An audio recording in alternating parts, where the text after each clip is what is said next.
الحمد لله رب العالمين والصلاة والسلام على أشرف الأنبياء والمرسلين أما بعد فأعوذ بالله من الشيطان الرجيم من همزه ونفخه ونفثه بسم الله الرحمن الرحيم رب اشرح لي صدري ويسر لي أمري واحلل عقدة من لساني يفقه قولي اللهم انفعنا بما علمتنا وعلمنا ما ينفعنا وزدنا علما فبشر عبادي الذين يستمعون القول فيتبعون أحسنه أولئك الذين هداهم الله وأولئك هم أولو الألباب أعوذ بالله من الشيطان الرجيم بسم الله الرحمن الرحيم فهل ينتظرون إلا مثل أيام الذين خلوا من قبلهم فهل ينتظرون بس نہیں وہ انتظار کر رہے الا مثل ایام الذین خلو من قبلہم مگر مثل دن ان لوگوں کے جو گزر چکے ان سے پہلے۔ یہ ایمان کیوں نہیں لا رہے؟ یہ قریش مکہ اللہ تعالیٰ فرماتے ہیں ڈانٹ کے انداز میں کہ یہ اصل میں نہیں انتظار کر رہے مگر پچھلے لوگوں کے دنوں جیسے دن، جیسے پچھلی قوموں پر ان کی نافرمانی کی وجہ سے، ان کے تکبر سرکشی کی وجہ سے عذاب آیا تھا جب ان کی مہلت ختم ہو گئی تھی، تو یہ پچھلی قوموں کے دنوں جیسے دنوں کا انتظار کر رہے ہیں۔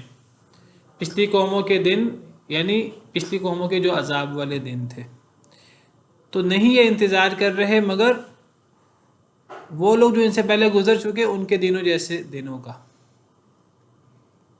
ایک ڈانٹ ہے، ایک دھمکی ہے، بہت بڑی وعید ہے، اور ہر شخص کو ڈرنا چاہیے، ہر قوم کو بحیثیت مجموعی بھی ڈرنا چاہیے، ہر انسان کو انفرادی طور پر بھی ڈرنا چاہیے اللہ تعالیٰ کی نافرمانی سے، اللہ تعالیٰ کے عذاب سے۔ اللہ کے عذاب سے تو کبھی بھی کسی کو بے فکر نہیں ہونا چاہیے، کوئی شخص کتنا ہی نیک کیوں نہ ہو جائے پھر بھی اسے اللہ سے ڈرتے رہنا چاہیے۔ تو یہ ایمان کیوں نہیں لا رہے؟ اللہ فرماتے ہیں اصل میں یہ باتوں پر عمل کرنے والے لوگ نہیں ہیں، یہ عذاب کا انتظار کر رہے ہیں، یہ عذاب سے سیدھے ہو جائیں گے، فرعون کی طرح۔ فرعون نے بھی مرتے وقت سیدھا ہو کر کلمہ پڑھ لیا تھا لیکن اس کا پھر فائدہ نہیں ہوتا، یہ عذاب کا انتظار کر رہے ہیں۔ قل فانتظروا، کہہ دیجئے اے اللہ کے رسول صلی اللہ علیہ وسلم بس انتظار کرو، انی معکم من المنتظرین، بے شک میں بھی تمہارے ساتھ انتظار کرنے والوں میں سے ہوں۔ اے اللہ کے رسول صلی اللہ علیہ وسلم آپ اسے کہہ دیجئے کہ اگر تم نے ایمان نہیں لانا تو پھر ٹھیک ہے، تم انتظار کرو اللہ کے عذاب کا، میں بھی انتظار کرتا ہوں۔ پتہ لگ جائے گا کون حق پر ہے کون باطل پر ہے، پتہ لگ جائے گا کس پر اللہ کا عذاب آتا ہے کس پر اللہ کی رحمت نازل ہوتی ہے۔ تم بھی انتظار کرو، میں بھی انتظار کرتا ہوں۔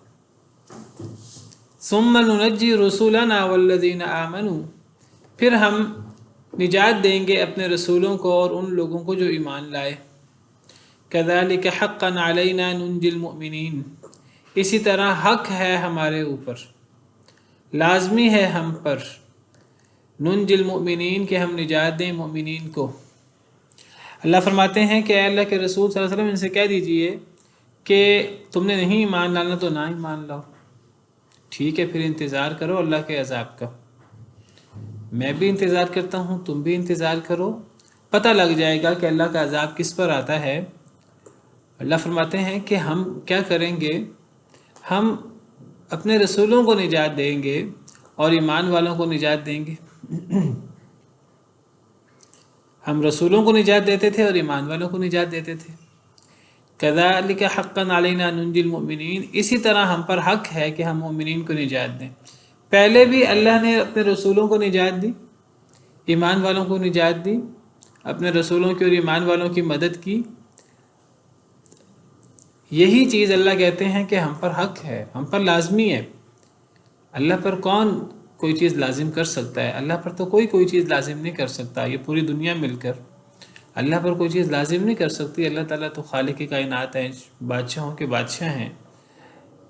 اللہ اپنے فضل پر سے اپنے اوپر کوئی چیز لازم کر لے، اللہ ایک اصول بنا لیں اور اللہ کہے کہ یہ میرا اصول ہے، میں اس کی مخالفت نہیں کروں گا، تو اللہ کی مرضی ہے۔ اللہ نے وہ ایک اصول بنایا ہے، اللہ نے اپنے فضل و کرم سے اپنے اوپر ایک چیز لازم کر رکھی ہے کہ اللہ نے نیک لوگوں کی، رسولوں کی، ایمان والوں کی مدد کرنی ہے۔ یہ اللہ فرماتے ہیں یہ ہم پر حق ہے، ہم پر حق ہے کہ ہم نجات دیں ایمان والوں کو، ہم ان کی مدد کریں۔ پہلے بھی ہم اپنے رسولوں کی اور ایمان والوں کی مدد کرتے رہے، یہی ہم پر حق ہے، ہم آئندہ بھی یہی کرتے رہیں گے۔ ہم نبی کریم صلی اللہ علیہ وسلم کو اور ایمان والوں کو نجات دیں گے، ان کی مدد کریں گے۔ یہ مکی صورت ہے، اللہ نے وعدہ کیا اور دیکھیے اللہ نے یہ وعدہ پورا کیا۔ اللہ کا کون سا وعدہ ہے جو پورا نہیں ہوا یا جو پورا نہیں ہوتا؟ جنگ بدر، جنگ احد میں کفار کو شکست ہوئی شروع میں، جنگ خندق، جنگ خیبر، فتح مکہ، حنین، اور دیکھیے کہ کیسے پھر بعد میں خلفائے راشدین کے دور میں اور پھر خلفائے بنی امیہ کے دور میں کیسے اسلام کو غلبہ ہوا۔ تو اللہ کا وعدہ ہے کہ اللہ ایمان والوں کی مدد کرتے ہیں۔ کسی نے نہیں ماننا تو نہ مانے، تو پھر اللہ کا عذاب آئے گا۔ اللہ کی سنت یہ ہے کہ اللہ اپنے رسولوں کی اور ایمان والوں کی مدد کرتے ہیں۔ کتنے واضح انداز میں اللہ نے فرمایا کہ اللہ اپنے رسولوں کی اور ایمان والوں کی مدد کرتے ہیں، اور اللہ نے کتنے واضح انداز میں فرمایا کہ اسی طرح ہم پر حق ہے کہ ہم ایمان والوں کی مدد کریں۔ اللہ کا وعدہ ہے، اللہ فرماتے ہیں کہ ہم پر حق ہے کہ ہم ایمان والوں کی مدد کریں، لیکن ہمیں بعض دفعہ اللہ کے وعدوں پر شک ہو جاتا ہے، ہمیں یقین نہیں ہوتا اللہ کے وعدوں پر۔ اس لیے یقین نہیں ہوتا کہ ہمارا ایمان پختہ نہیں ہوتا، اور اللہ کے یہ وعدے ایمان والوں کے ساتھ ہیں۔ جو جتنا مومن ہوگا، جتنا زیادہ اللہ کے دین پر عمل کرنے والا ہوگا، اتنا وہ اللہ کے ان وعدوں پر یقین بھی کرے گا، اور اتنا اس کو اللہ کی مدد شامل حال بھی ہوگی۔ وَأَنْتُمُ الْأَعْلَوْنَ إِن كُنتُم مُؤْمِنِينَ، اللہ فرماتے ہیں کہ تم ہی غالب ہوگے اگر تم مومن ہو تو۔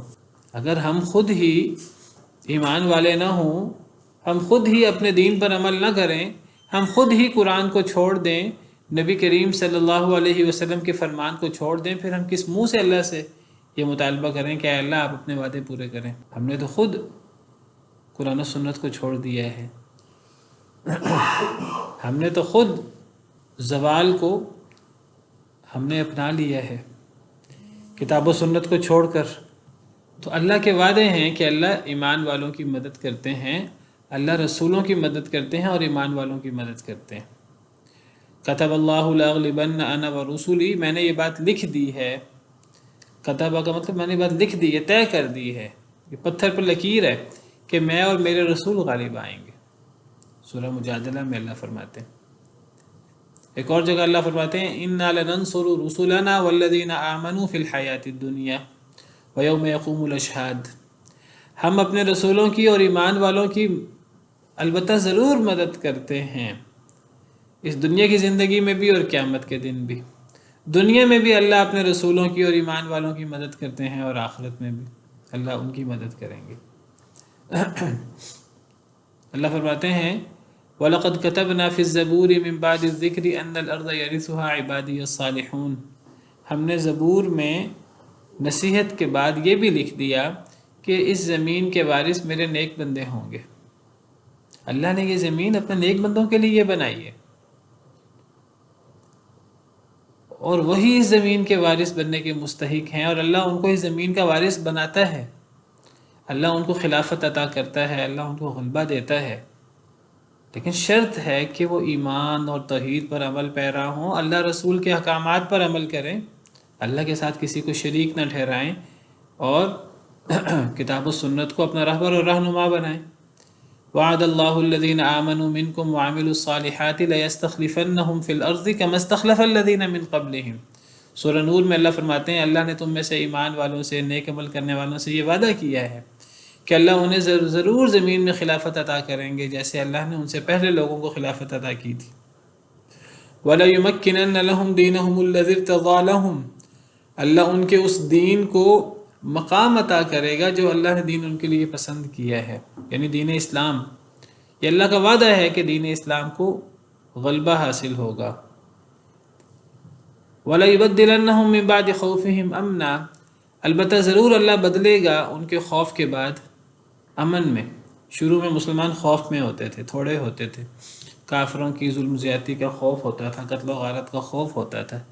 اللہ نے وعدہ کیا کہ اللہ ان کے خوف کو امن سے بدل دیں گے، اور اتنا امن ہوا، ایک عورت جو ہے وہ دور دراز سے سفر کر کے وہ حج پر آ جائے تو اسے اللہ کے علاوہ کسی کا ڈر نہیں ہوگا۔ نبی صلی اللہ علیہ وسلم نے پیش گوئی کی اور ایسا ہوا۔ یعبدوننی لا یشرکون بی شیئا، لیکن اس کی شرط ہے، اس خلافت کے وعدے کی، اس دین اسلام کو غالب کرنے کی، اس کی شرط یہ ہے کہ مسلمان کیا کریں؟ یعبدوننی لا یشرکون بی شیئا، وہ صرف میری عبادت کریں، میرے ساتھ کسی کو شریک نہ ٹھہرائیں، کسی اور سے نہ ڈریں اللہ کے علاوہ، صرف اللہ اور اللہ کے رسول کے احکامات مانیں، قرآن و سنت کو اپنا آئین بنائیں۔ یعبدوننی لا یشرکون بی شیئا ومن کفر بعد ذلک فاولئک هم الفاسقون، جو کفر کرے اس کے بعد ایسے لوگ فاسق و فاجر ہیں۔ تو اللہ نے ایمان والوں کو نجات دینے کا، ان کی مدد کرنے کا وعدہ کر رکھا ہے، اللہ نے اس کو اپنے اوپر لازم کر رکھا ہے۔ یہ اتنی بڑی خوشخبری ہے ایمان والوں کے لیے، اگر ایمان والے غور کریں تو، لیکن اس کے لیے دین پر کما حقہ عمل پیرا ہونا ہوگا۔ اس کے لیے یہ کوئی اللہ نہیں فرماتے کہ مسلمانوں کی تعداد اتنی ہونا ضروری ہے اور اتنے وسائل ہونا ضروری ہیں۔ اگر مسلمان کما حقہ دین پر عمل پیرا ہوں، تھوڑی تعداد بھی ہو، وسائل کم بھی ہوں، تو فتوحات، غلبہ تو اللہ کے ہاتھ میں ہوتا ہے۔ کم من فئۃ قلیلۃ غلبت فئۃ کثیرۃ باذن اللہ، کتنی چھوٹی جماعتیں وہ اللہ کے حکم سے بڑی جماعتوں پر غالب آئی ہیں۔ واللہ مع الصابرین، اللہ تعالیٰ صبر کرنے والوں کے ساتھ۔ یہ ہمارے ایمان کا حصہ ہے، یہ بات، یہ چیز ہمارے ایمان بالغیب میں شامل ہے کہ اللہ ایمان والوں کی مدد کرتے ہیں، لیکن اس کے لیے ہمیں ایماندار بن کر دکھانا ہوگا۔ قل یا ایھا الناس ان کنتم فی شک من دینی فلا اعبد الذین تعبدون من دون اللہ ولکن اعبد اللہ الذی یتوفاکم۔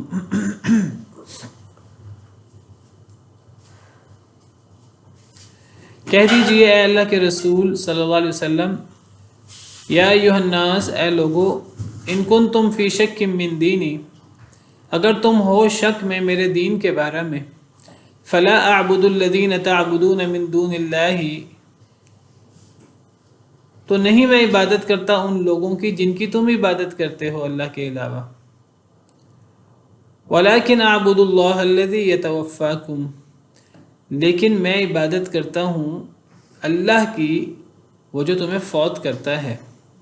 اگر تمہیں، اے نبی صلی اللہ علیہ وسلم، آپ اعلان کر دیجئے کفار کے سامنے، اگر تمہیں میرے دین کے بارے میں کوئی شک ہے، میرے عقیدے کے بارے میں کوئی شک ہے، تو میں اپنا عقیدہ ببانگ دہل بیان کرتا ہوں، میں اپنا عقیدہ چھپا کر نہیں رکھتا، میں تقیہ نہیں کرتا، میں تمہارے سامنے اپنا عقیدہ، اپنا موقف کھلے الفاظ میں بیان کرتا ہوں کہ جن کی تم عبادت کرتے ہو، لات، منات، عزا کی، باطل معبودوں کی، میں ان کی عبادت نہیں کرتا۔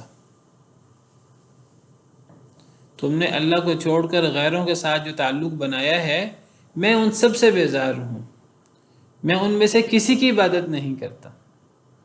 وہ اب اپنے دور میں نیک لوگ تھے جو قریش مکہ نے بت بنا رکھے تھے، یا وہ جو آستانے بنائے ہوئے تھے قبروں وغیرہ اور بت وغیرہ، اگر وہ نیک لوگوں کے بھی تھے، انبیاء کے نیک لوگوں کے بھی، تو نیک لوگوں کی نیکی الگ چیز ہے، لیکن ان کو معبود بنانا وہ تو صحیح نہیں ہے، وہ تو شرک ہے۔ تو اگر تمہیں میرے دین کے بارے میں کوئی شک ہے تو میں اپنا دین، اپنا موقف کھل کر بیان کر دیتا ہوں۔ میرا موقف سورج کی طرح واضح ہے۔ میرا موقف یہ ہے کہ تم جن باطل معبودوں کی عبادت کرتے ہو، میں ان کی عبادت نہیں کرتا، میں ان سب سے بیزار ہوں۔ وَلَكِنْ أَعْبُدُ اللَّهَ الَّذِي يَتَوَفَّاكُمْ، لیکن میں عبادت کرتا ہوں اس اللہ وحدہ لا شریک کی جو تمہیں فوت کرتا ہے. میں اس اللہ کی عبادت کرتا ہوں جس کے ہاتھ میں زندگی ہے، جس کے ہاتھ میں موت ہے، جو حاجت روا ہے، جو مشکل کشا ہے، جو پیدا کرنے والا ہے، جو ہر قسم کی نعمتیں دینے والا ہے. میں اس اللہ کی عبادت کرتا ہوں. میرے دین کے اندر کوئی رواداری، میرے دین کے اندر اس بارے میں کوئی مداہنت نہیں ہے.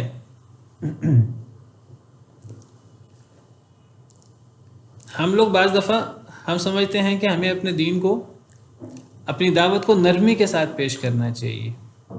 یہ بات ٹھیک ہے، ہمیں اپنی دعوت کو، اپنے دین کو، اپنی بات کو حکمت کے ساتھ اور نرمی کے ساتھ، خیر خواہی کے ساتھ پیش کرنا چاہیے. اللہ تعالیٰ نے ہمیں حکم دیا ادعو الی سبیل ربک بالحکمت والموعظۃ الحسنۃ وجادلہم باللتی ہی احسن، کہ اے نبی صلی اللہ علیہ وسلم اپنے رب کے دین کی طرف، اپنے رب کے رستے کی طرف لوگوں کو دعوت دیں، حکمت کے ساتھ، اچھی خیر خواہی کے ساتھ، اور اگر مجادلہ کی ضرورت پیش آئے تو اچھے طریقے سے مجادلہ کریں، اچھے طریقے سے بحث و مباحثہ کریں. دعوت دینے کے لیے حکمت، اچھی خیر خواہی یہ بہت ضروری ہے، بلکہ قول لین بہت ضروری ہے، نرمی سے بات کرنا بہت ضروری ہے. یہ دعوت دین کی بنیادوں میں سے ایک بنیاد ہے. اللہ تعالیٰ نے سیدنا موسیٰ اور سیدنا ہارون علیہ السلام کو بھیجا فرعون کے پاس. جس سے زیادہ سرکش اور جس سے زیادہ بدبخت کون ہوگا جو اپنے آپ کو بڑا رب کہا کرتا تھا. لیکن دیکھیے اللہ تعالیٰ فرماتے ہیں حضرت موسیٰ اور حضرت ہارون سے جاؤ فرعون کے پاس، جا کر اس سے نرمی سے بات کرنا. فَقُولَا لَهُ قَوْلًا لَيِّنًا لَعَلَّهُ يَتَذَكَّرُ أَوْ يَخْشَىٰ، تم دونوں اس کے پاس جاؤ اور اس سے نرمی سے بات کرنا. تمہاری نرمی سے بات کرنے سے شاید وہ نصیحت پکڑے، شاید وہ ڈر جائے. تو ایک ہے کہ حکمت کے ساتھ، خیر خواہی کے ساتھ بات کرنا، نرمی کے ساتھ بات کرنا، یہ بالکل ایک الگ چیز ہے. لیکن ایک چیز ہے کہ ہمارا موقف واضح ہونا چاہیے. نرمی سے بات کرنے کا مطلب یہ نہیں ہمارا موقف وہ تذبذب میں ہونا چاہیے. یہ بالکل دو الگ چیزیں ہیں. بعض لوگ اس کو خلط ملط کر دیتے ہیں.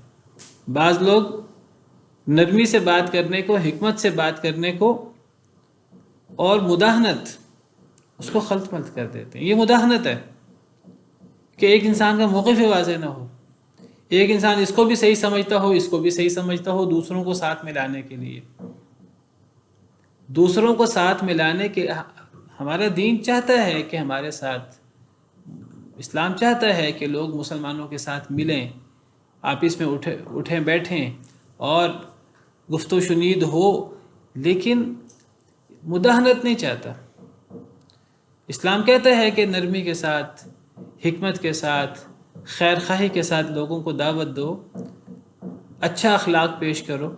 لیکن نرمی، خیر خواہی، حکمت، اس سب کا مطلب، اچھے اخلاق کا مطلب یہ نہیں ہے کہ انسان کا موقف ہی تذبذب میں ہو، منافقین کی طرح مذبذبین بین ذالک لا الہ الا ولا الہ الا، تذبذب میں ہے، درمیان میں ہے، نہ ان کے ساتھ ہے نہ ان کے ساتھ ہے. ایک انسان نہ صحیح طرح اسلام پر عمل پیرا ہو، نہ صحیح طرح کبھی اسلام کی بات کرے، کبھی غیر اسلام کی بات کرے، کبھی اللہ کی عبادت کی بات کرے، کبھی غیروں کی بات کرے. تو حکمت اور نرمی کے ساتھ بات کرنا بالکل الگ چیز ہے، اور مداہنت الگ چیز ہے. مداہنت جائز نہیں ہے. اللہ فرماتے ہیں وَدُّوا لَوْ تُدْهِنُ فَيُدْهِنُونَ. سورہ قلم میں اللہ فرماتے ہیں کہ اے اللہ کے رسول صلی اللہ علیہ وسلم یہ چاہتے ہیں تھوڑا سا آپ مداہنت اختیار کریں، تھوڑا سا مداہنت وہ اختیار کریں. چلو ہم سب اللہ کی بھی عبادت کر لیں گے، لیکن آپ بھی کسی دن، آپ بھی ایک دو دن لات منات عزا کی عبادت کر لینا. آپ بھی کوئی ان کو کچھ سمجھ لیں کہ ان میں فلاں فلاں صفات ہیں خدائی. یہ مداہنت اسلام میں نہیں ہے. آج ایک نیا انداز آ گیا ہے. لوگ آج چاہتے ہیں کہ وحدت ادیان ہونا چاہیے، آپس میں اتحاد اور اتفاق ہونا چاہیے. اور وہ وحدت ادیان اور اتحاد اور اتفاق سے مراد یہ لیتے ہیں کہ بس سب کچھ ٹھیک ہے، سب کچھ ٹھیک ہے، کوئی بھی غلط نہیں ہے، کسی کو غلط نہ کہو، کسی کو برا نہ کہو، کسی کو گالی نہ نکالو، یہ بات ٹھیک ہے، کسی کو گالی نہیں نکالنی چاہیے، غیر مسلم کو بھی گالی نہیں نکالنی چاہیے، لیکن اس کا مطلب یہ نہیں ہے کہ آپ حق اور باطل بھی واضح نہ کریں کسی کے سامنے، آپ حق اور باطل کو خلط ملط کر دیں، آپ کہیں اسلام بھی ٹھیک ہے، یہودیت بھی ٹھیک ہے، عیسائیت بھی ٹھیک ہے، ہندو مت بھی ٹھیک ہے، جین مت بھی ٹھیک ہے، سکھ بھی ٹھیک ہے، سب بھی ٹھیک ہے، یہ مطلب تو نہیں ہے۔ اسلام اسلام ہے، اسلام حق ہے، اسلام پر عمل کرنے والے، توحید والے، وہ انشاءاللہ جنتی ہیں، فوری نہ جائیں تو اپنے سزا بھگت کر وہ آخر کار جنت میں جائیں گے، اور جو لوگ اسلام پر نہیں ہیں، غیر مسلم ہیں، یہودی ہیں، عیسائی ہیں، ہندو ہیں، سکھ ہیں، غیر مسلم ہیں، وہ کافر ہیں، وہ جہنمی ہیں، ان کی دنیا اور آخرت تباہ ہے، وہ آگ میں جائیں گے۔ ہمارا موقف واضح ہونا چاہیے، ایک اللہ وحدہ لا شریک کی عبادت ہونی چاہیے، اللہ کے ساتھ عبادت میں کسی کو شریک نہیں کرنا چاہیے، چاہے وہ سیدنا موسیٰ علیہ السلام بھی کیوں نہ ہو، سیدنا عزیر علیہ السلام بھی کیوں نہ ہو، سیدنا عیسیٰ علیہ السلام بھی کیوں نہ ہو، پیر فقیر کیوں نہ ہو، نبی کریم صلی اللہ علیہ وسلم ہمارے نبی، جنہیں ہمیں اپنے جان سے زیادہ محبت ہے، لیکن عبادت میں انہیں بھی شریک نہیں کیا جا سکتا۔ تو ہمارا موقف، ہمارا دین واضح ہونا چاہیے، تمہارے لیے تمہارا دین، میرے لیے میرا دین، لکم دینکم ولی دین۔ قل یا ایھا الکافرون، اے اللہ کے رسول آپ اعلان کر دیجئے، اے کافرو، لا اعبد ما تعبدون، جس کی تم عبادت کرتے ہو، لات منات عزا کی، میں اس کی عبادت نہیں کرتا، ولا انتم عابدون ما اعبد، نہ تم عبادت کرتے ہو جس کی میں عبادت کرتا ہوں، تم توحید پر عمل پیرا نہیں ہو جس طرح میں توحید پر عمل پیرا ہوں، ولا انا عابد ما عبدتم، جس کی تم عبادت کرتے ہو میں اس کی عبادت نہیں کرتا، ولا انتم عابدون ما اعبد، جس کی میں عبادت کرتا ہوں اس کی تم عبادت نہیں کرتے، لکم دینکم ولی دین، میرا دین میرے لیے، تمہارا دین تمہارے لیے۔ اخلاق اپنی جگہ، نرمی اپنی جگہ، حکمت خیر خواہی اپنی جگہ، میرا دین ہے، تمہارا دین تمہارا دین ہے، میرا دین حق ہے، دین اسلام، تمہارا دین باطل ہے، اللہ کو اسلام کے علاوہ کوئی دین قابل قبول نہیں ہے، ان الدین عند اللہ الاسلام، اللہ کے نزدیک دین اسلام ہے، ومن یبتغی غیر الاسلام دینا فلن یقبل منہ، جو اسلام کے علاوہ دین تلاش کرے گا وہ قبول نہیں ہوگا، وہ جو مرضی کیوں نہ ہو، وہو فی الآخرۃ من الخاسرین، اور وہ آخرت میں خسارہ اٹھانے والوں میں سے ہوگا۔ نبی صلی اللہ علیہ وسلم نے فرمایا، صحیح حدیث مبارکہ ہے، آپ نے فرمایا کہ جو شخص یہودی ہو یا عیسائی ہو، اس کو میرے بارے میں پتہ لگ جائے، نبی کریم صلی اللہ علیہ وسلم کے بارے میں، وہ نبی کریم صلی اللہ علیہ وسلم کے بارے میں سن لے، لیکن پھر وہ نبی کریم صلی اللہ علیہ وسلم پر ایمان نہ لائے، کوئی بھی یہودی عیسائی نبی صلی اللہ علیہ وسلم کو سننے کے بعد آپ کے بارے میں اسے پتہ لگ جائے، پھر وہ ایمان نہ لائے، تو وہ جہنمی ہے۔ یہ حدیث ہے، صحیح حدیث ہے نبی صلی اللہ علیہ وسلم کی، آپ نے فرمایا، صحیح مسلم کی روایت ہے، والذی نفس محمد بیدہ، اس ذات کی قسم جس کے ہاتھ میں نبی محمد صلی اللہ علیہ وسلم کی جان ہے، اللہ تعالیٰ کی قسم، لا يسمع بی احد من هذه الامتی، اس امت میں سے، اس امت سے مراد نبی صلی اللہ علیہ وسلم کی امت، نبی صلی اللہ علیہ وسلم کی امت میں مسلمان بھی شامل ہیں، کافر بھی شامل ہیں، یہ پوری امت نبی صلی اللہ علیہ وسلم کی امت ہے، کیونکہ آپ کی رسالت تمام انسانیت کے لیے۔ نہیں سنتا میرے بارے میں کوئی ایک اس امت میں سے، خواہ وہ یہودی ہو خواہ عیسائی ہو، یہودی عیسائی بھی آپ کی امت میں ہے، نہیں سنتا میرے بارے میں کوئی ایک اس امت میں، خواہ وہ یہودی ہو خواہ وہ عیسائی ہو، ثم یموت ولم یؤمن بالذی ارسلت بہ، میرے بارے میں ایک یہودی نے سن لیا، ایک عیسائی نے سن لیا، پھر وہ مر گیا اپنی یہودیت اور عیسائیت پر، اور وہ اس پر ایمان نہ لایا جو مجھے دے کر بھیجا گیا ہے، قرآن پر، احادیث مبارکہ پر، میری رسالت پر، دین اسلام، اس نے وہ قبول نہ کیا، وہ مجھ پر ایمان نہ لایا، الا کان من اصحاب النار، مگر وہ آگ والوں میں سے ہے، یہ ہمارا عقیدہ ہے۔ ہم کہ نہیں جی، وہ اقلیت جو ہیں وہ ان کے دل جوئی کرنی چاہیے، ان کو جو ہے وہ غلط نہیں کہنا چاہیے، ان کو گمراہ نہیں کہنا چاہیے، ان کو کافر نہیں کہنا چاہیے، ان کو جہنمی نہیں کہنا چاہیے، پھر کیا کہنا چاہیے؟ سوال تو یہ ہے، جنتی کہنا چاہیے، ان کو اہل حق کہنا چاہیے۔ یہ آج بہت بڑا فتنہ ہے یہ آج، اور اس کے بارے میں آج پہلے ہوتا تھا تقابل ادیان، آج تو کہتے ہیں نہیں تقابل ادیان یہ کمپیریٹیو اسٹڈی آف ریلیجنز نہیں ہے، یہ تو ادیان کا تعارف اور وحدت ادیان کی بات ہونی چاہیے۔ وحدت ادیان ہو سکتا ہے اسلام پر، اللہ تعالیٰ نے فرمایا کہ قُلْ يَا أَهْلَ الْكِتَابِ تَعَالَوْا إِلَىٰ كَلِمَةٍ سَوَاءٍ بَيْنَنَا وَبَيْنَكُمْ أَلَّا نَعْبُدَ إِلَّا اللَّهَ وَلَا نُشْرِكَ بِهِ شَيْئًا وَلَا يَتَّخِذَ بَعْضُنَا بَعْضًا أَرْبَابًا مِّن دُونِ اللَّهِ۔ اے اہل کتاب، ایک برابر چیز کی طرف آ جاؤ جو ہم میں اور تم میں مشترک ہے۔ اصل یہودیت اور عیسائیت کا جو اصل حضرت موسیٰ عیسیٰ کی دعوت تھی، جو دین اسلامی تھا، جیسے ہم تفصیل سے پڑھ چکے ہیں، حضرت موسیٰ عیسیٰ کی دعوت اور نبی صلی اللہ علیہ وسلم کی دعوت ایک جیسی ہے۔ ایک برابر کلمے کی طرف آ جاؤ، اللہ نعبد الا اللہ، کہ اللہ کے علاوہ کسی کی عبادت نہیں ہوگی، ولا نشرک بہ شیئا، اللہ کے ساتھ کسی کو شریک نہیں بنایا جائے گا، ولا یتخذ بعضنا بعضا اربابا من دون اللہ، کوئی انسان مخلوق میں سے کوئی کسی مخلوق کو اللہ کے علاوہ رب نہ بنا لے۔ ہاں، اس پر ہم اکٹھے ہو سکتے ہیں، اور یہ دین اسلام ہے، اسلام پر اکٹھے ہو سکتے ہیں۔ اگر کوئی اسلام پہ اکٹھا نہیں ہوتا، ہم مجبور نہیں کرتے کسی کو، نہ ہمیں، نہ نبی صلی اللہ علیہ وسلم کو اجازت تھی، نہ آپ کی امت میں سے کسی کو اجازت ہے کسی کو مجبور کرے اسلام لانے پر۔ نرمی سے بات ہوگی، خیر خواہی کے ساتھ بات ہوگی کہ اللہ تعالیٰ ان کو اخروی ناکامی سے اللہ بچائیں، اور اللہ ان کو اخروی دنیا کے آخرت کے عذاب سے بچائیں۔ اس خیر خواہی کے ساتھ دعوت دی جائے گی، حق بات پیش کی جائے گی، مداہنت نہیں ہوگی، اپنا موقف واضح ہونا چاہیے۔ یہی اللہ تعالیٰ یہاں نبی صلی اللہ علیہ وسلم کو حکم دے رہے ہیں۔ کہہ دیجئے اے لوگو، اگر تمہیں میرے دین کے بارے میں شک ہے تو کسی کو میرے دین کے بارے میں شک نہ رہے۔ نبی صلی اللہ علیہ وسلم بہت اخلاق والے تھے، بہت نرم دل تھے، رحمت للعالمین تھے، لیکن رحمت للعالمین کا مطلب یہ نہیں ہے کہ وہ مداہنت تھی ان میں، ان کا موقف واضح نہیں تھا۔ اگر کسی کو میرے دین کے بارے میں شک ہے تو سن لے، فلا اعبد الذین تعبدون من دون اللہ، جس کی تم عبادت کرتے ہو اللہ کے علاوہ، اس کی میں عبادت نہیں کرتا۔ ولیکن اعبد اللہ الذی یتوفاکم، میں اس اللہ کی عبادت کرتا ہوں، اللہ وحدہ لا شریک کی، جو تمہیں فوت کرتا ہے، جو فوت کرتا ہے اور جو زندہ کرتا ہے، جو مارتا ہے۔ پہلے کئی دفعہ بات ہو چکی ہے کہ خالق کی جو بڑی صفات ہے معبود کی، ایک زندہ کرنا، تخلیق، اور ایک حاجت روا اور مشکل کشا ہونا، نفع نقصان دے سکنا۔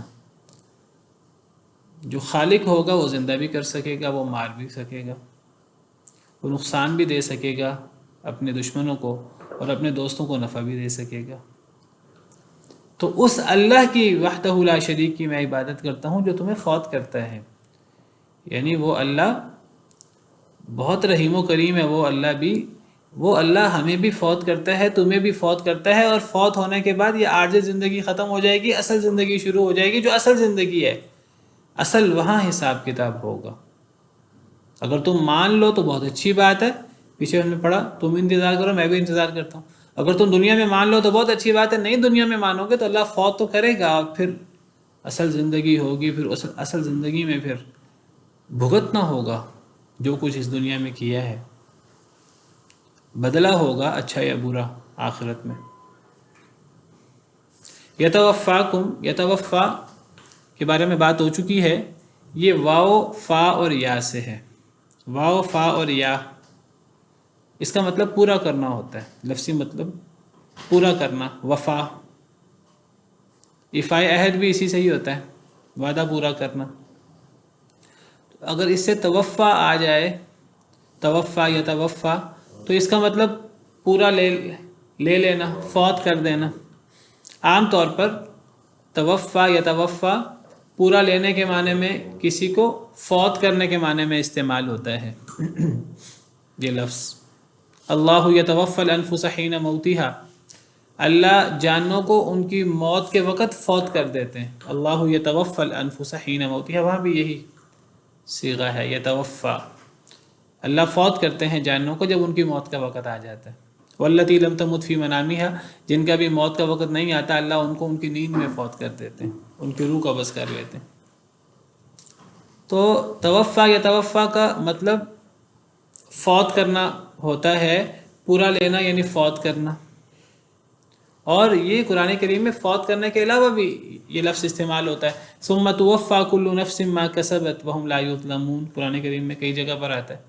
پھر ہر نفس کو جو اس نے کمایا اس کو اس کا پورا پورا بدلہ دیا جائے گا. ثم توفی کل نفس ما کسبت ووفیت کل نفس ما عملت، ہر نفس کو جو اس نے عمل کیا پورا پورا بدلہ دیا جائے گا. تو سیاق و سباق کے مطابق کہیں اس کا مطلب پورا پورا بدلہ دینا، کہیں اس کا مطلب کسی کو لے لینا یعنی فوت کر دینا.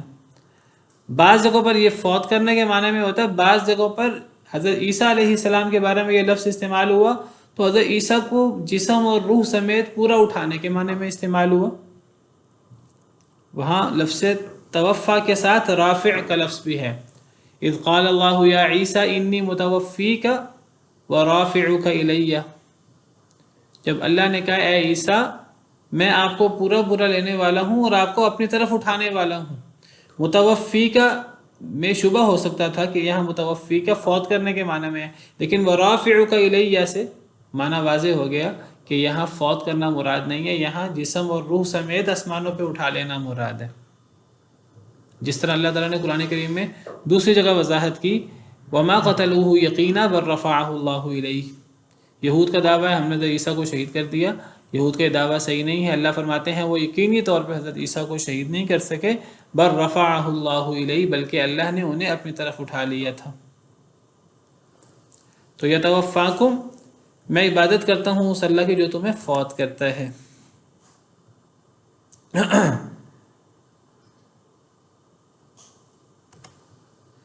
تو یہ رواداری، مداہنت اور حکمت، اس کا فرق سمجھ لینا بہت ضروری ہے. اس آیت کریمہ سے فرق بہت واضح ہوتا ہے اور سورۃ الکافرون سے، قل یا ایھا الکافرون سے. اسی طرح سورہ بقرہ میں بھی اللہ تعالیٰ فرماتے ہیں قل اتحاجوننا فی اللہ وہو ربنا وربکم ولنا اعمالنا ولکم اعمالکم، کہہ دیجئے کیا تم اللہ کے بارے میں ہم سے جھگڑا کرتے ہو، وہ ہمارا بھی رب ہے تمہارا بھی رب ہے. ولنا اعمالنا ولکم اعمالکم، ہمارے اعمال ہمارے ساتھ، تمہارے اعمال تمہارے ساتھ. ہم تمہارے اعمال کو صحیح نہیں سمجھتے، تم ہمارے اعمال کو بھی صحیح نہیں سمجھتے.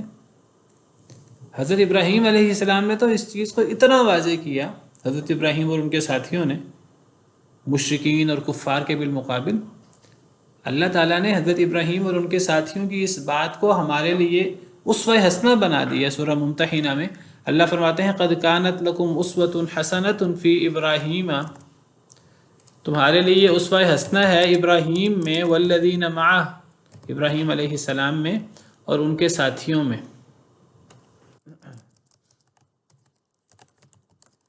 جس طرح ہمارے لیے نبی کریم صلی اللہ علیہ وسلم میں اسوہ حسنہ ہے، اسی طرح ہمارے لیے ابراہیم علیہ السلام اور ان کے ساتھیوں میں بھی اسوہ حسنہ ہے. کس چیز میں؟ اذ قالوا لقومہم، یہ سورہ ممتحنہ آیت نمبر 4.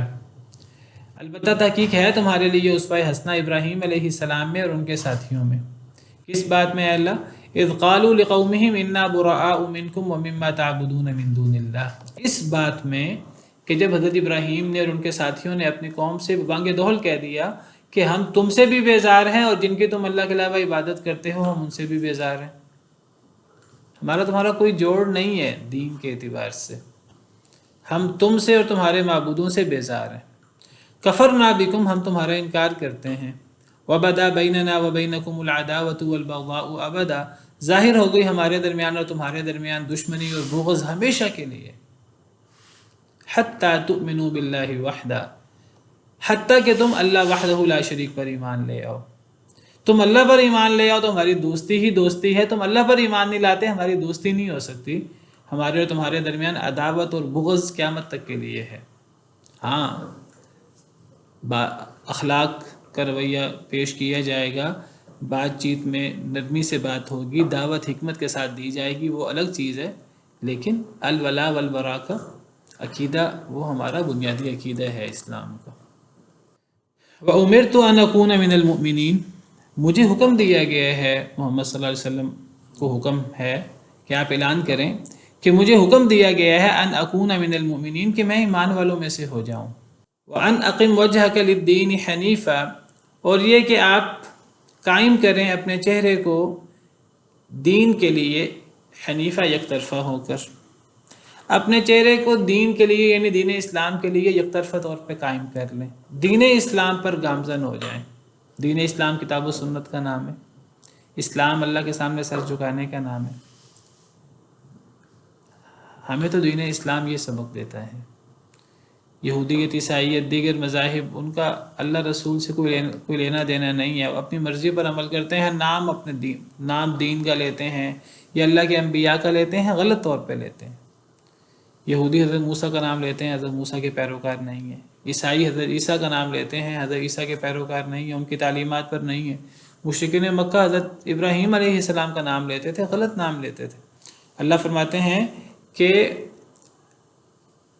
حضرت ابراہیمی تو نبی کریم صلی اللہ علیہ وسلم ہے، ایمان والے ہیں ابراہیمی۔ نبی صلی اللہ علیہ وسلم نے فرمایا کہ حضرت موسیٰ سے زیادہ قریب تو میں اور مسلمان ہیں، یہودی حضرت موسیٰ کے زیادہ قریب نہیں ہے، حضرت عیسیٰ کے زیادہ قریب تو ہم مسلمان ہیں، کیونکہ ہم حضرت موسیٰ حضرت عیسیٰ کی تعلیمات پر عمل کرنے والے ہیں، حضرت ابراہیم علیہ السلام کی تعلیمات پر عمل کرنے والے ہیں۔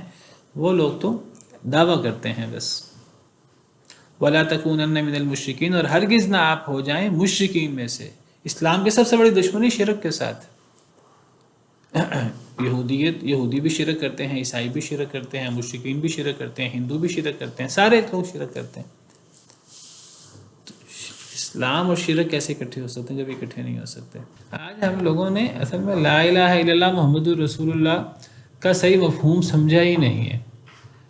منہ سے ہم لا الہ الا اللہ پڑھ دیتے ہیں اور اللہ کے علاوہ کوئی معبود برحق نہیں، محمد صلی اللہ علیہ وسلم اللہ کے رسول ہیں، ان کے نقش قدم پر ہم چلیں گے، لیکن ہم اپنے طور طریقوں پر عمل کرتے ہیں، اپنے بڑوں کے طور طریقوں پر عمل کرتے ہیں، کتاب و سنت پر عمل نہیں کرتے۔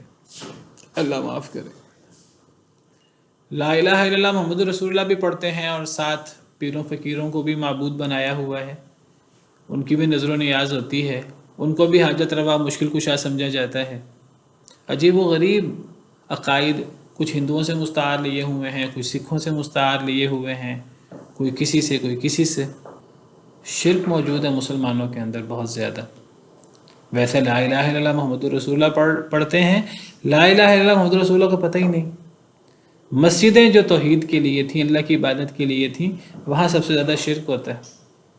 وَأَنَّ الْمَسَاجِدَ لِلَّهِ فَلَا تَدْعُوا مَعَ اللَّهِ أَحَدًا، وہ نبی صلی اللہ علیہ وسلم جو توحید کا علم لے کر آئے، انہی نبی صلی اللہ علیہ وسلم کو اللہ کا شریک بنا دیا جاتا ہے مسجدوں کے اندر۔ یا اللہ یا رسول اللہ مسجدوں کے محرابوں کے اندر لکھا جاتا ہے، جس طرح اللہ کو پکارا جاتا ہے نبی صلی اللہ علیہ وسلم کو پکارا جاتا ہے۔ یا رسول اللہ مدد، یا علی مدد کے نعرے لگائے جاتے ہیں۔ اور لا الہ الا اللہ محمد رسول اللہ بھی پڑھتے ہیں۔ ہم سے زیادہ تو لا الہ الا اللہ محمد رسول اللہ کا معنی مشرکین مکہ سمجھتے تھے۔ وہ کہتے تھے ہم نے لا الہ الا اللہ نہیں پڑھنا، کیونکہ ان کو پتہ تھا لا الہ الا اللہ پڑھنے کا مطلب کیا ہے۔ وہ لا الہ الا اللہ پڑھنے کے منکر تھے۔ ہم لا الہ الا اللہ بھی پڑھ رہے ہیں اور طور طریقے اللہ معاف کرے انہی جیسے ہی ہیں۔ ان کو پتہ تھا لا الہ الا اللہ محمد رسول اللہ کا مطلب ہے کہ تمام معبودوں سے کنارہ کش ہونا پڑے گا، اللہ وحدہ لا شریک کے ساتھ تعلق بنانا ہوگا۔ وہ بڑے تعجب سے کہتے تھے اجعل الالہۃ الہا واحدا، ہم تمام معبودوں کو چھوڑ کر ایک اللہ کی عبادت کریں، ہم لا الہ الا اللہ نہیں پڑھ سکتے۔ ان کو پتہ تھا لا الہ الا اللہ پڑھنے کا مطلب یہ ہے۔ لیکن ہمارے ہاں کیا ہے؟ ہمارے ہاں لا الہ الا اللہ بھی پڑھا جا رہا ہے اور غیر اللہ کو پوجا بھی جا رہا ہے، محمد الرسول اللہ بھی پڑھا جا رہا ہے، اور نبی صلی اللہ علیہ وسلم کی طرح اوروں کو بھی معصوم سمجھا جا رہا ہے۔ محمد الرسول اللہ صلی اللہ علیہ وسلم کی بات کے علاوہ اوروں کی بات کو بھی دین سمجھا جا رہا ہے۔ وَالْعِيَاذُ بِاللَّہ۔ تو ہمیں ہمارا دین کا پتہ ہونا چاہیے، ہمارے دین کی بنیادیں کیا ہیں۔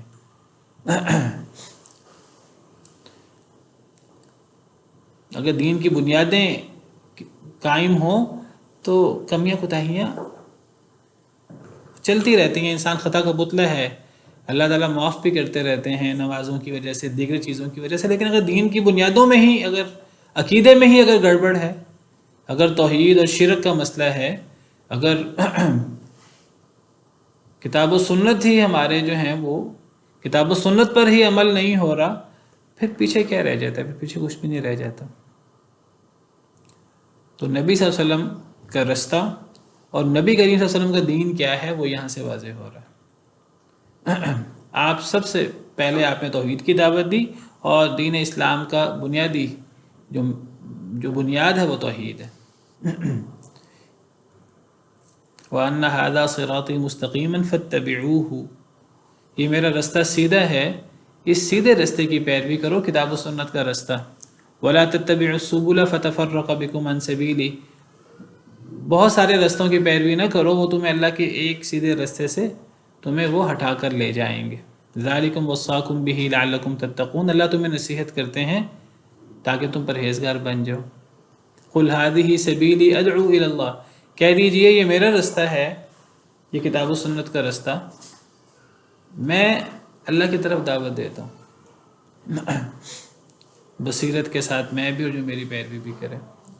تو بہرحال یہ نبی صلی اللہ علیہ وسلم کا دین ہے جس میں شرک نہیں ہے، جس میں توحید ہے، اور یہ بڑا واضح دین ہے۔ ایک اللہ وحدہ لا شریک کی طرف اپنے چہرے کو قائم کرنا ہوگا، توحید، حضرت ابراہیم علیہ السلام کی طرح۔ وَلَا تَكُونَنَّ مِنَ الْمُشْرِكِينَ، اے نبی مشرکین میں سے ہرگز نہ ہو جانا۔ وَلَا تَدْعُ مِن دُونِ اللَّهِ مَا لَا يَنْفَعُكَ وَلَا يَضُرُّكَ، اور نہ آپ پکاریں اے اللہ کے رسول صلی اللہ علیہ وسلم اللہ کے علاوہ جو نہ آپ کو نفع دے نہ آپ کو نقصان دے۔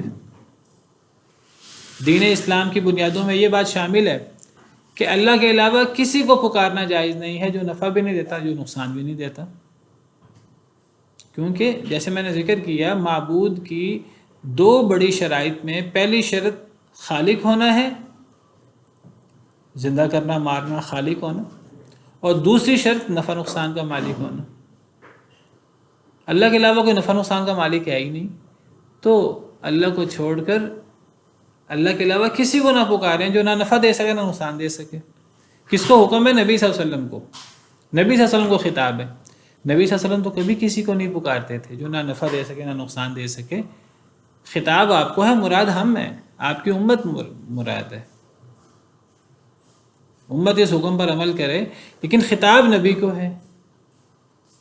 اور آگے کیا فرمایا؟ آپ آگے الفاظ سن لیجئے کتنے سخت ہیں۔ فَإِن فَعَلْتَ، بس اگر آپ نے یہ کام کیا اے اللہ کے رسول، آپ نے کرنا، آپ نے نہ کیا، نہ آپ نے کرنا تھا، نہ آپ سے اس کا امکان تھا، لیکن دیکھیں انداز کتنا سخت ہے۔ اگر آپ نے یہ کام کیا، اللہ کو چھوڑ کر کسی ایسے کو پکارا جو نہ نفع دے سکے نہ نقصان دے سکے، فَإِنَّكَ إِذًا مِّنَ الظَّالِمِينَ، آپ بھی اس وقت ظالموں میں سے ہو جائیں گے۔ یہ شرک ہے، ظلم سے مراد شرک ہے۔ إِنَّ الشِّرْكَ لَظُلْمٌ عَظِيمٌ، اگر آپ نے یہ کام کیا آپ بھی ظالم ہو جائیں گے، آپ کے اعمال بھی تباہ و برباد ہو جائیں گے۔ لَإِنْ أَشْرَكْتَ، دوسری آیت میں لَيَحْبَطَنَّ عَمَلُكَ، البتہ اگر آپ نے بھی شرک کیا آپ کے سارے اعمال بھی ضائع ہو جائیں گے۔ وَلَتَكُونَنَّ مِنَ الْخَاسِرِينَ، آپ بھی خسارہ اٹھانے والوں میں سے ہوں گے۔ آج لا الہ الا اللہ بھی پڑھا جا رہا ہے، اور پیر عبدالقادر جیلانی کو حاجت روا مشکل کشا سمجھا جا رہا ہے، سیدنا علی کو حاجت روا مشکل کشا سمجھا جا رہا ہے، والعیاذ باللہ۔ اللہ فرماتے ہیں دین اسلام کی بنیادوں میں یہ بات شامل ہے کہ اللہ کو چھوڑ کر کسی کو نہ پکارا جائے جو نہ نفع دے سکے نہ نقصان دے سکے، اور یہ خطاب نبی صلی اللہ علیہ وسلم کو ہے۔ نبی بھی کسی کو نفع نقصان نہیں دے سکتے، تو پھر کون کس کو نفع نقصان دے سکتا ہے؟ اللہ کے علاوہ کوئی کسی کو نفع نقصان نہیں دے سکتا۔ اتنی واضح آیات ہیں، لیکن شیطان نے گمراہ کیا ہوا ہے۔ وَإِن يَمْسَسْكَ اللَّهُ بِضُرٍّ فَلَا كَاشِفَ لَهُ إِلَّا هُوَ، اور اگر چھو لے آپ کو اللہ تعالیٰ بضر، تکلیف کے ساتھ، دکھ کے ساتھ، بیماری کے ساتھ، کوئی معنی کر لیں، زور، دکھ، بیماری، تکلیف، اگر چھو لے اللہ تعالیٰ آپ کو دکھ کے ساتھ، بیماری کے ساتھ، سختی کے ساتھ، فلا کاشف لہ الا ہو، پس نہیں کوئی کھولنے والا اس کو مگر اللہ ہی۔ اگر کوئی تکلیف آ جائے کہاں سے آتی ہے؟ اللہ کی طرف سے آتی ہے۔ اگر اللہ کوئی تکلیف دے دے، کوئی بیماری دے دے، کوئی دکھ دے دے، تو جب وہ آتی اللہ کی طرف سے ہے تو اسے کھولنے والا بھی اللہ وحدہ لا شریک ہی ہے۔ یعنی نبی کو اگر کوئی، یہ نبی صلی اللہ علیہ وسلم کو خطاب ہے، اگر آپ کو کوئی تکلیف آئے تو آپ بھی اس تکلیف کو اپنے سے دور نہیں کر سکتے، اپنے آپ سے آپ تکلیف کو دور نہیں کر سکتے، تو دوسروں سے آپ نے کیا تکلیف دور کرنی ہے؟ اپنے آپ کو آپ فائدہ نہیں دے سکتے، کسی دوسرے کو آپ نے کیا فائدہ پہنچانا ہے؟ وَإِن يُرِدْكَ بِخَيْرٍ، اور اگر اللہ ارادہ کرے آپ کے ساتھ خیر کا، فَلَا رَادَّ لِفَضْلِ، تو نہیں ہے کوئی رد کرنے والا اللہ کے فضل کو۔ اگر اللہ خیر کا ارادہ کرنا چاہے آپ کے ساتھ، پوری دنیا اس کو آپ سے روکنا چاہے، پوری دنیا اللہ کے فضل کو آپ سے روک نہیں سکتی۔ اگر اللہ آپ کو ضرر دینے کا ارادہ کرے تو پوری دنیا آپ کو بچانا چاہے تو پوری دنیا آپ کو نہیں بچا سکتی۔ جب مصیبت کو کوئی ٹال نہیں سکتا اللہ کے علاوہ، اور جب کوئی خیر نہیں دے سکتا، کوئی نفع نہیں دے سکتا، کوئی نقصان نہیں دے سکتا اللہ کے علاوہ، تو پھر اللہ کے علاوہ کسی کو نفع نقصان کا مالک کیوں سمجھا جاتا ہے؟ مسلمان سمجھتے ہیں اور لا الہ الا اللہ پڑھنے کے بعد سمجھتے ہیں۔ یصیب به من یشاء من عبادی، وعلیکم السلام، وہ پہنچاتا ہے جسے چاہتا ہے اپنے بندوں میں سے۔ یصیب، اللہ پہنچاتا ہے، بھی اس کو، کس کو؟ اس دکھ، اس خیر کو، اس اچھائی، اس برائی کو کون پہنچاتا ہے؟ اللہ۔ برائی آتی ہے اللہ کی طرف سے، مصیبت آتی ہے اللہ کی طرف سے، خیر آتی ہے اللہ کی طرف سے، پہنچاتا ہے یہ، یعنی یہ مصیبت یا یہ خیر اللہ پہنچاتے ہیں، من یشاء من عبادہ، اپنے بندوں میں سے جسے چاہتے ہیں۔ اللہ ہیں جو مصیبت دے سکیں، جو خیر کر سکیں، کوئی اور نہ فائدہ کر سکتا نہ نقصان کر سکتا۔ وَهُوَ الْغَفُورُ الرَّحِيمُ، اور وہ بہت بخشنے والے، بہت رحم کرنے والے ہیں۔ قُلْ يَا أَيُّهَا النَّاسُ قَدْ جَاءَكُمُ الْحَقُّ مِنْ رَبِّكُمْ، کہہ دیجئے اے لوگو، تحقیق آ چکا تمہارے پاس حق تمہارے رب کی طرف سے۔ یہ حق تمہارے پاس آ چکا، یہ نقلی دلائل بھی ہیں، عقلی دلائل بھی ہیں، اتنا واضح ہے دین، توحید اتنی واضح ہے۔ فَمَنِ اهْتَدَى فَإِنَّمَا يَهْتَدِي لِنَفْسِهِ، پس جو ہدایت یافتہ ہوگا تو وہ سوائے سے کہ نہیں ہدایت یافتہ ہوگا اپنے نفس کے لیے۔ اگر کوئی ایمان لاتا ہے کسی پر احسان نہیں کرتا، کوئی موحد بنتا ہے، مسلمان ہوتا ہے، نہ اللہ پر احسان کرتا ہے، نہ نبی پر، نہ اسلام پر، نہ مسلمانوں پر، اپنا فائدہ کرتا ہے۔ وَمَنْ ضَلَّ فَإِنَّمَا يَضِلُّ عَلَيْهَا، جو گمراہ ہوتا ہے سوائے سے کہ نہیں وہ گمراہ ہوتا ہے اپنے نفس کے خلاف۔ جو گمراہ ہوگا اللہ رسول کا، اسلام کا کوئی نقصان نہیں کرے گا، مسلمانوں کو کوئی نقصان نہیں کر سکے گا، اپنا نقصان کرے گا۔ وَمَا أَنَا عَلَيْكُمْ بِوَكِيلٍ، اور نہیں ہوں میں تمہارے اوپر وکیل، زبردستی کرنے والا۔ میں تم پہ زبردستی نہیں کر سکتا، میں صرف تمہیں واعظ کر سکتا ہوں، نصیحت کر سکتا ہوں، حق بات پہنچا سکتا ہوں۔ فرمایا کہ تمہارے پاس اللہ کی طرف سے حق آ چکا ہے، دین اسلام آ چکا ہے، اب تم پہ کوئی زبردستی نہیں ہے۔ جو ہدایت یافتہ ہوگا اس کا فائدہ اسی کی ذات کو ہوگا، جو گمراہ ہوگا اس کا نقصان اسی کی ذات کو ہوگا، اور میں تم پہ کوئی زبردستی کرنے والا نہیں ہوں۔ میرا کام صرف تمہارے سامنے حق کو واضح کر دینا ہے، تم تک حق کو پہنچا دینا ہے، میں تمہیں زبردستی نہیں کر سکتا۔ تمہاری مرضی ہے کہ تم مانو یا نہ مانو، اگر مان لو گے تو دنیا آخرت کامیاب ہو جائے گی، اگر نہیں مانو گے تو میں تم پہ زبردستی نہیں کر سکتا، اللہ ہی تم سے اس کا حساب لیں گے۔ وَاتَّبِعْ مَا يُوحَى إِلَيْكَ، اور پیروی کریں اس کی جو وحی کی جاتی ہے آپ کی طرف۔ اے اللہ کے رسول صلی اللہ علیہ وسلم، جو آپ پر وحی کی جاتی ہے آپ اس کی پیروی کریں، اسی کے پیچھے لگیں۔ جب یہ حکم نبی کو ہے کہ نبی وحی کی پیروی کرے تو امت کے لیے یہ حکم کتنا اہم ہے۔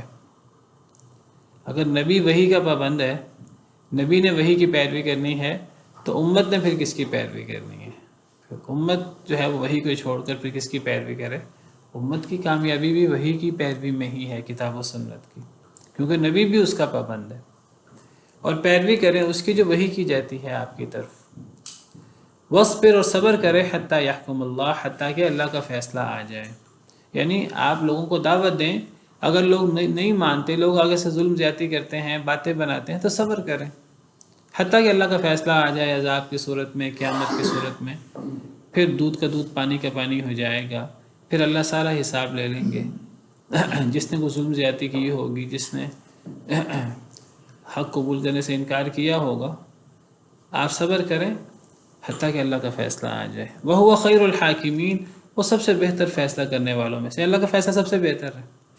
لیکن یہ بات یاد رکھیے کہ وہ فیصلہ، اس فیصلے کا وعدہ آخرت میں ہے، دنیا میں وعدہ نہیں ہے کہ اللہ نے دنیا میں بدلہ دینا ہے۔ ضرور دنیا میں بھی اللہ تعالیٰ کسی حد تک بدلہ دے سکتے ہیں، اچھائی کا بدلہ اچھا، برائی کا بدلہ برا، کسی حد تک دنیا میں بھی ہو سکتا ہے، لیکن دنیا میں بدلہ دینے کا وعدہ نہیں ہے، وہ آخرت میں ہے۔ اللہ نے دنیا کو دارالامتحان بنایا ہے، دنیا کی بنا پر فیصلہ نہیں ہو سکتا، فیصلہ ہوگا آخرت کی بنا پر، اور آخرت میں اللہ نے پورا انصاف کرنا ہے، اور اللہ نے بہترین فیصلہ کرنا ہے۔ انک میت و انہم میتون ثم انکم یوم القیامت عند ربکم تختصمون، اے نبی آپ نے بھی مر جانا ہے، انہوں نے بھی مر جانا ہے، پھر تم قیامت کے دن اپنے رب کے پاس جھگڑو گے، وہاں فیصلہ ہوگا، پھر اللہ فیصلہ فرمائے گا قیامت کے دن۔ ایسا فیصلہ فرمائے گا کہ صرف انسانوں کا فیصلہ نہیں ہوگا، صرف جنوں کا فیصلہ نہیں ہوگا، یعنی بے زبان جانور، ایسے جانور جو مکلف نہیں ہیں، اگر ان میں سے کسی جانور نے دوسرے جانور پر کوئی زیادتی کی ہوگی، حالانکہ وہ مکلف نہیں ہے، اگر سینگ والی بکری نے بے سینگ کی بکری کو کوئی سینگ مارا ہوگا، تو قیامت کے دن ان بکریوں کو بھی زندہ کیا جائے گا، اور ان کو بھی ایک دوسرے سے بدلہ دلوایا جائے گا، پھر انہیں مٹی بنا دیا جائے گا۔ ان کے لیے جنت جہنم نہیں ہے، صرف یہ بتانے کے لیے کہ قیامت کے دن کمال انصاف ہوگا، دودھ کا دودھ پانی کا پانی ہوگا، چھوٹی سے چھوٹی چیز کا فیصلہ ہوگا۔ اللہ نے بدلے کے لیے، فیصلے کے لیے قیامت کا دن بنایا ہے۔ وَهُوَ خَيْرُ الْحَاكِمِينَ، اور وہ سب سے بہتر فیصلہ کرنے والوں میں سے۔ سبحان ربک رب العزت عما یصفون، وسلام علی المرسلین، والحمد للہ رب العالمین۔